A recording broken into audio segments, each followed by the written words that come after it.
অষ্টচাল অষ্টদূর্বা কলসপত্র ধরে ইতু কথা এক মনে শোনো প্রাণ ভরে।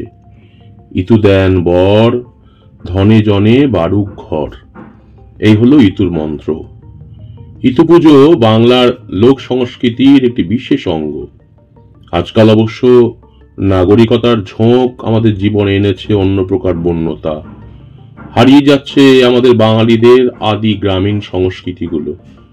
অবশ্য তত্ত্বকথাতে যাওয়ার আগে একটা লোককথার উপস্থাপনা করা জরুরি, কারণ এই জাতীয় লোক উৎসবের সঙ্গে লোককথা ওতপ্রোতভাবে জড়িয়ে থাকে।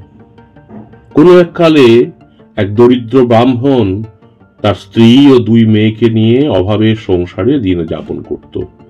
ব্রাহ্মণের পেশা ছিল ভিক্ষাবৃত্তি। ব্রাহ্মণ পিঠে খেতে খুব ভালোবাসত।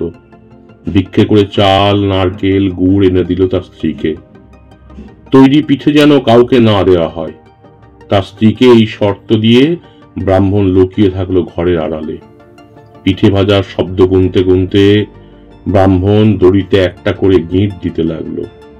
তারপর তার স্ত্রী ব্রাহ্মণকে পিঠে খেতে দিলে ব্রাহ্মণ দড়ি গুনে দেখে দুটো পিঠে কম। ব্রাহ্মণের রাগ দেখে তার স্ত্রী বলল, দুই মেয়েকে দুটো পিঠে দিয়েছি। এই শুনে ব্রাহ্মণ তার দুই মেয়েকে তাদের মাসির বাড়ি রেখে আসবে বলে ঠিক করলো। মেয়ে দুটির নামও তেমন, উম্ন আর ঝুম্ন।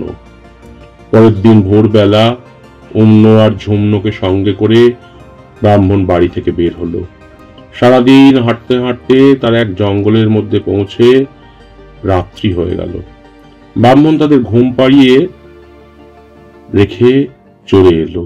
জঙ্গলের মধ্যে একা একা উম্ন আর ঝুম্নর ঘুম ভাঙলে তারা কাঁদতে লাগলো খুব।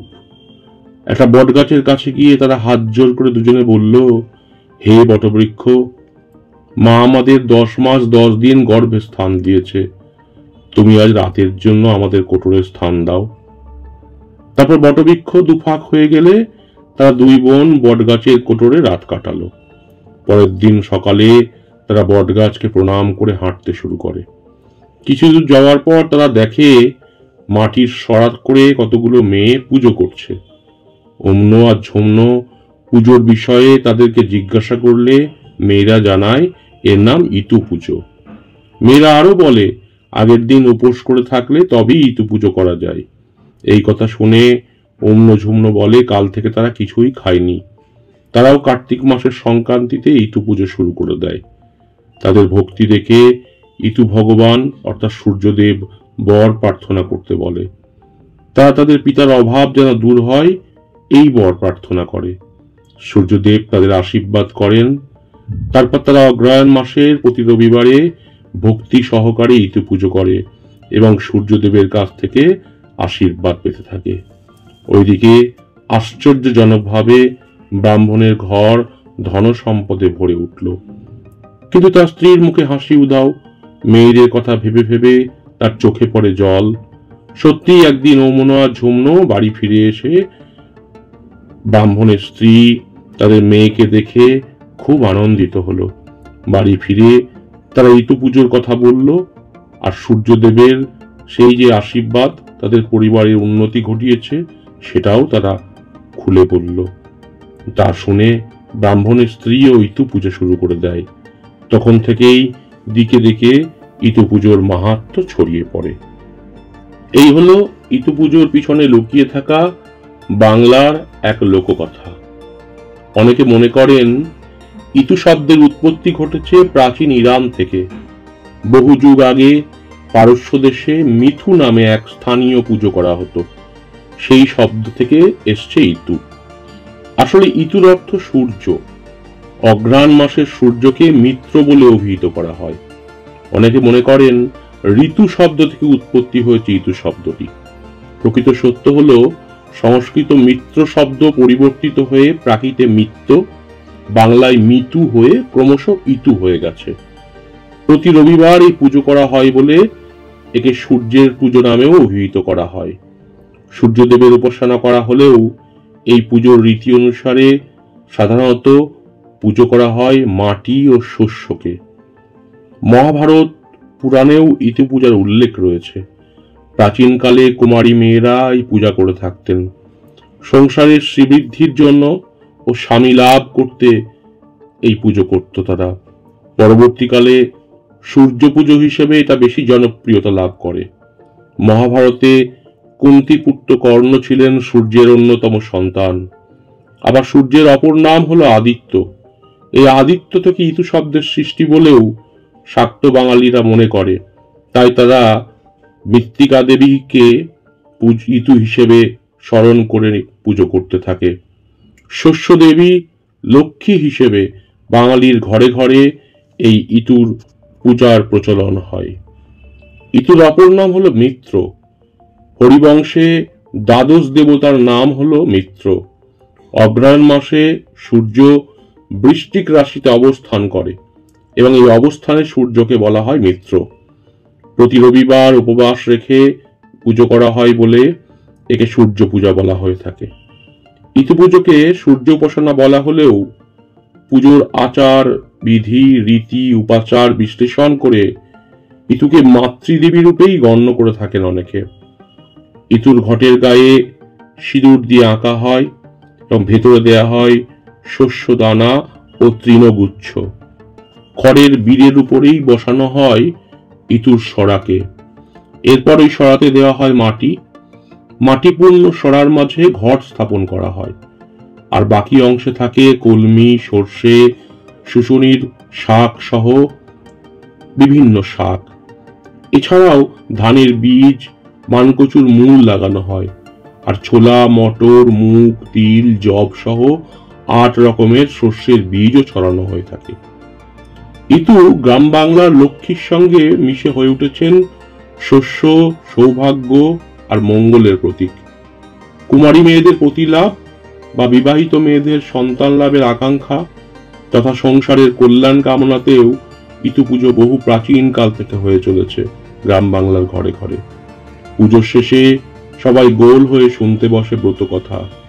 বাংলার মেয়েরা নিজেরাই পুজো করে থাকে।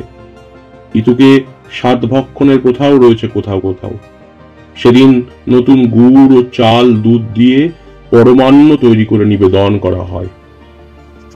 একটা সুন্দর মাটির সরাতে মাটি ভরে তার মধ্যে 2টো ঘট, সুপারি, মান, কচু, কলমিলতা, হলুদ, আখ, শুশুনি, সোনা, রূপোর টোপর, কাজল লতা রেখে ফুলের মালা, ধূপ, প্রদীপ, সিঁদুর প্রভৃতি উপকরণ, ফল, মিষ্টান্ন দিয়ে নবান্ন সাজিয়ে এই প্রথা পালন করা হয়ে থাকে। মূলত অগ্রহায়ণ মাসে ক্ষেত্রব্রত ও বউ ঠাকুরানী ব্রতের পরের দিন বা রবিবার করা হয় ইতু পুজো। বাংলার মেয়েরা অগ্রহায়ণ মাসের প্রতি রবিবার ইতু ঠাকুরের পুজো করে থাকে। কোথাও কোথাও এর স্থানীয় নাম ইরতি। ইতু পুজোর নিয়ম প্রসঙ্গে বলা হয়েছে, কার্তিক মাসের সংক্রান্তি থেকে অগ্রহায়ণ মাসের সংক্রান্তি পর্যন্ত এই পুজোর নিয়ম।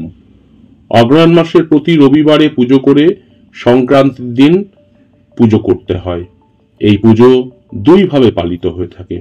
প্রথমত কার্তিক মাসের সংক্রান্তিতে শুরু করে অগ্রহায়ণ মাসের সবকটি রবিবার পালন করে অগ্রহায়ণ সংক্রান্তিতে পুজো করে ব্রত উদযাপন করা হয়। আর দ্বিতীয়ত শুধুমাত্র অগ্রহায়ণ সংক্রান্তিতেই ব্রত পালন পরিবারে করা হয়ে থাকে। কোথাও কোথাও ইতুকে লক্ষ্মী দেবী নামে অভিহিত করা হয়, বলা হয় ইতু লক্ষ্মী। আসলে সূর্যের অকৃপণ দাক্ষিণ্যে ধান ও সমৃদ্ধি রূপিণী দেবী লক্ষ্মীর আরাধনায় ইতু পুজো। লোকাচারে সূর্যদেব এখানে লক্ষ্মী দেবীতে রূপান্তরিত হয়েছেন। তাই মনে হয় সূর্যের অকৃপণ দাক্ষিণ্যে ধন ও সম্পদ রূপিণী দেবী লক্ষ্মী দেবী রূপেই ইতু হিসেবে পূজিত হন।